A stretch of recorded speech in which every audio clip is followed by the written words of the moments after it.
Welcome to the RSP Boiler Room. I'm Matt Waldman with the Rookie Scouting Portfolio. We're going to take a look at Derek Brown, the defensive tackle for the Auburn Tigers. Let me tell you something.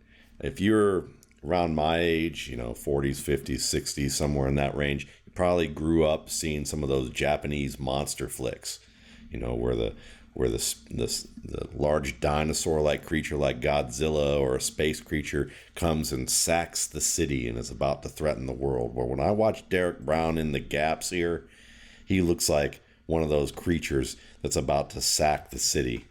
See what he does in number 66 here? Yeah, he's playing, looks like he's playing the one tech a little bit right here, or right over the guard. He might even play in the two.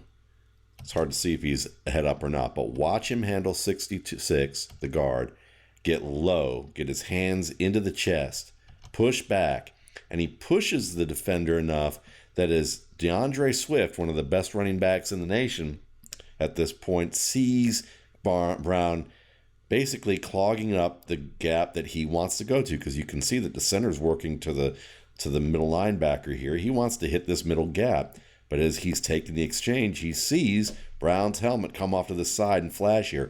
Brown knows what he's doing. He's playing a little game with DeAndre Swift. Because watch him just discard number 66 and force DeAndre Swift to cut back. And then look at him just release so quickly and move 66 to the side as if it's Godzilla swiping a skyscraper so he can get a better view of whatever it is he wants to look at. Maybe it's the little helicopter, And Brown comes over here and just wraps up Swift, stops him for a yard. It's just a great display of not only baiting the running back because he clogs up the original gap and forces the cutback, but using that so that he can then just swipe aside the guard and be right there to get his hands and wrap and just drop the man to the ground.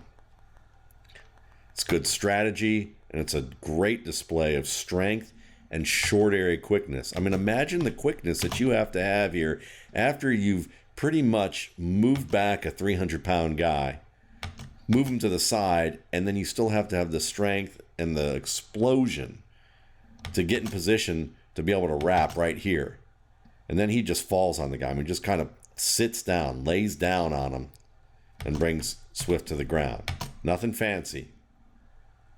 That's fancy enough right there, just to be able to see how he's got his hands inside that chest plate there and just throws him off balance.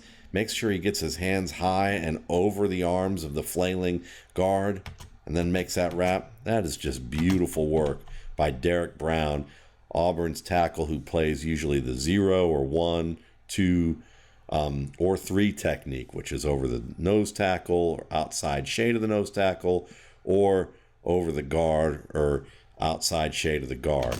And this is a guy who can forklift you. He can push double teams and reshape the pocket. And then he can bait running backs in the ground game like this to be able to force the running back into a cutback, only to discard the guard and make the play. Thanks again for watching. For more RSP Boiler Room videos, you can check out my YouTube channel, Matt Waldman's RSP Film Room, and my site, www.mattwaldmanrsp.com. Derek Brown versus Godzilla. I think that would be a good Japanese flick.